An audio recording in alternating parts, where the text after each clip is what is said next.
আওয়ামী লীগ কি সত্যি এতগুলো টাকা পাচার করছে? আর পাচার করলেও কত টাকা পাচার করছে?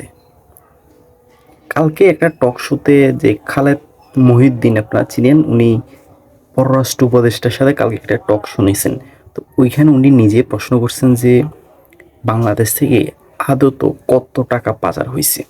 তো এখন প্রধান উপদেষ্টার কাছে একটা এইটার হিসাব মিলিয়ে একটা কাগজ পাঠানো হয়েছে, যেখানে ওনারা উল্লেখ করছেন যে গত 15 বছরে বাংলাদেশ থেকে 23 লাখ কোটি টাকা পাচার হয়েছে।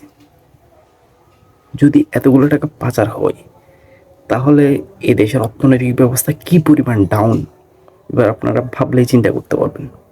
কিন্তু এখানে আর একটা কথা আছে, যে উনি খালেদ ভাই একটা প্রশ্ন করছেন যে পররাষ্ট্র উপদেষ্টাকে, যে এই টাকাগুলো কি ফেরত আনা সম্ভব নাকি।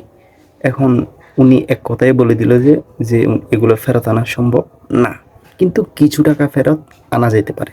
কিন্তু উনি এটা প্রশ্ন বললেন যে যে এখানে যে যে অ্যাঙ্গেলে যে যেভাবে টাকাগুলো পাচার করা হয়েছে, এখানে সোর্স বের করা খুব কষ্টকর।